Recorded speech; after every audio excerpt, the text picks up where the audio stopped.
ಚಂದ್ರಿಕಾ ಚಂದ್ರಿಕಾ,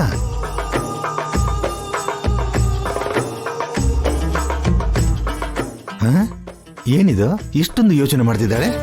ಮೊದ್ಲೇ ಮಳೆಗಾಲ, ಸಮುದ್ರದ ಪಕ್ಕದಲ್ಲಿದ್ದೀವಿ.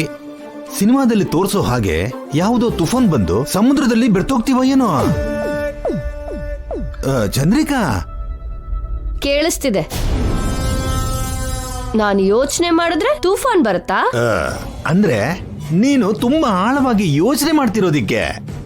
ಇಷ್ಟಕ್ಕೂ ಯಾವುದ್ರ ಬಗ್ಗೆ ಯೋಚನೆ ಮಾಡ್ತಿದ್ದೀಯಾ? ನಿನ್ನೆ ದೇವಸ್ಥಾನದಲ್ಲಿ ಸ್ವಾಮೀಜಿ 2 ವಿಷಯ ಹೇಳಿದ್ರು. ಒಂದು ಜೈ ಬರ್ತಾನೆ ಅಂತ, 2ನೇದು ಗಂಗಾ ಮಕ್ಕಳು ಬರ್ತಾರೆ ಅಂತ. 2ನೇದು ನಡೆಯಿತು, ಗಂಗಾ ಮಕ್ಕಳು ಬಂದ್ರು. 1ನೇದು ನಡೀಲಿಲ್ಲ, ಜೈ ಬರ್ಲಿಲ್ಲ. ಅದಕ್ಕೆ ಏನಂತೆ? ಆ ಸ್ವಾಮೀಜಿ ಹೇಳಿರೋದೆಲ್ಲ ನಡಿಬೇಕು ಅಂತ ರೂಲ್ಸ್ ಏನಾದ್ರು ಇದೆಯಾ? ಶಾಸನ ಏನಾದ್ರು ಮಾಡಿದಾರೆ ಏನೋ? ಹಾಗಲ್ಲ ಪೌಡ್ರು, ಜೈ ಬಂದಿದ್ದಾನೆ ಅಂತ ನಮ್ಮಜ್ಜಿ ದೊಡ್ಡ ರಾಧ ಅಂತಾನೆ ಮಾಡಿದ್ರು. ಅವನ್ ಬಂದು ನಮ್ಮನ್ನ ಭೇಟಿ ಮಾಡದೆ ಯಾಕೆ ಹೋದ ಅಂತ. ಯಾರಿಗೊತ್ತು ಜೈ ಏನ್ ಅಪರಾಧ ಮಾಡಿದಾನೋ, ಯಾವ ಅಪಾಯದಲ್ಲಿ ಸಿಕ್ಕಾಕೊಂಡಿದ್ದಾನೋ, ಯಾವ ಸಮಸ್ಯೆಯಲ್ಲಿ ಇದಾನೋ? ಜೈ ತಪ್ಪು ಮಾಡೋ ಅಪರಾಧಿನೂ ಅಲ್ಲ, ಅಪಾಯಗಳಿಗೆ ಹೆದ್ರು ಅಂತ ಹೇಳಿನೂ ಅಲ್ಲ, ಸಮಸ್ಯೆಯನ್ನ ತೀರ್ಸಕ್ಕಾಗ್ದಿರಷ್ಟು ಪೆದ್ದಾನೂ ಅಲ್ಲ. ಏನೋ ಕಾರಣ ಇರ್ಬೇಕು. ಅಬ್ಬಾ, ಅಮ್ಮನ ಬಗ್ಗೆ ಸ್ವಲ್ಪ ಹೊತ್ತು ಬಿಟ್ಬಿಡು. ನಿನ್ನೆಲ್ಲ ಅಂದ್ರೆ ಇವತ್ ಬರ್ತಾನೆ, ಇಲ್ಲ ಅಂದ್ರೆ ನಾಳೆನೋ ನಾಡಿದ್ದು ಬರ್ತಾನೆ.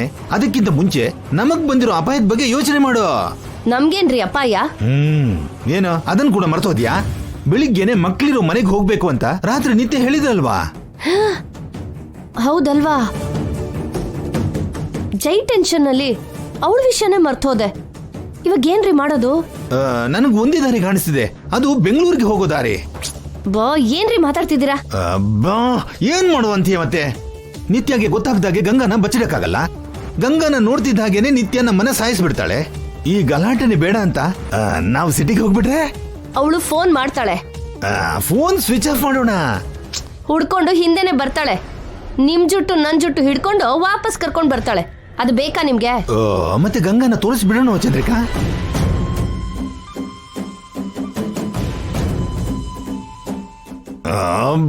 ಏನೋ ಒಂದು ಹೇಳು ಚಂದ್ರಿಕಾ. ಇಲ್ಲಿ ನೋಡು, ಈಗಾಗಲೇ 2 BP ಟ್ಯಾಬ್ಲೆಟ್ ತಗೊಂಡಿದ್ದೀನಿ.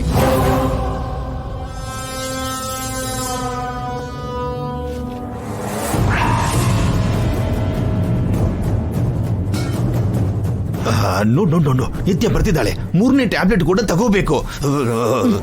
ಅಬ್ಬಾ ಇರ್ರಿ. ಆ ಮಕ್ಳ ಬಗ್ಗೆ ತಿಳ್ಕೊಂಡ್ಯಾ ನಾಣಿ? ಆ ಕೆಲಸದಲ್ಲೇ ಇದ್ದೀನಿ ಮೇಡಮ್.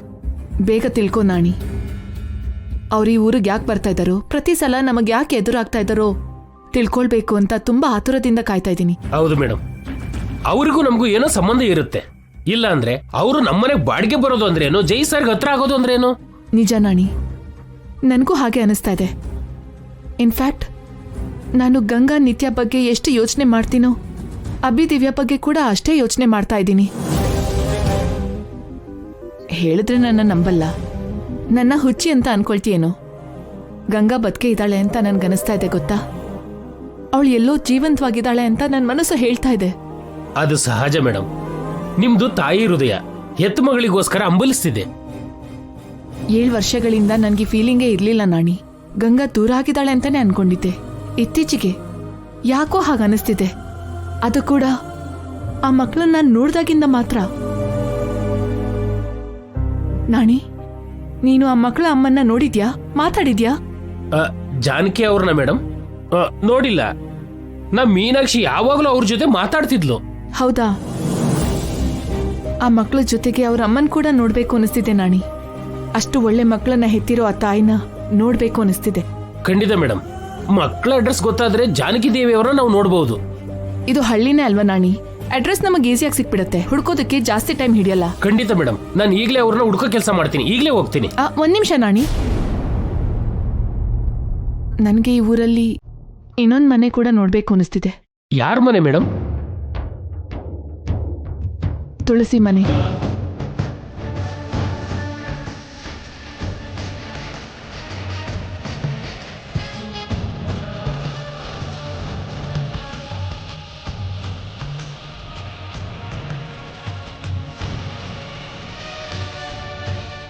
ಹೆರಿಗೆ ಆಗ್ತಿದ್ದ ಹಾಗೆ ನನಗೆ ದೂರವಾದ ನನ್ನ ಮಗಳು ಗಂಗಾ ಬೆಳೆದಿರೋ ಮನೆ, ಗಂಗಾ ಚೆನ್ನಾಗಿ ಬೆಳೆದಿರೋ ತುಳಸಿ ಮನೆ. ನನ್ ಗಂಗಾ ಹಸುಗೂಸಾಗಿ ತೊಟ್ಲಲ್ಲಿ ನಿದ್ರೆ ಮಾಡ್ತಿದ್ ಮನೆ.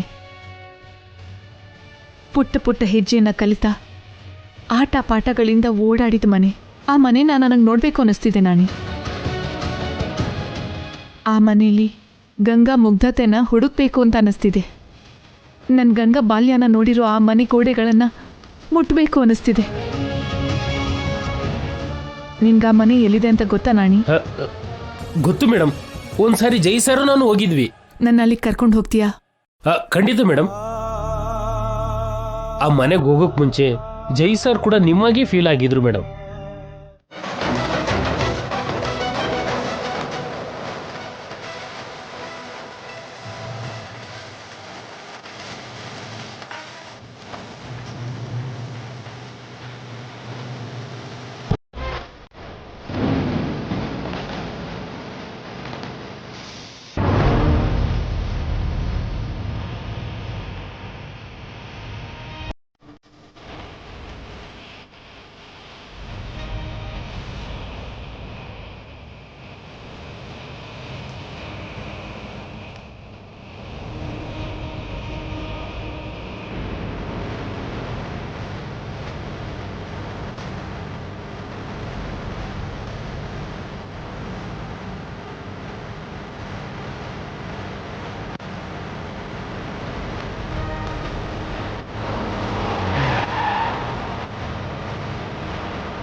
ಏನಾಯ್ತು ನಾಣಿ? ಯಾಕೆ ಕಾರ್ ನಿಲ್ಲಿಸ್ದೆ? ಮೇಡಮ್, ಮಕ್ಕಳು ಮೇಡಮ್.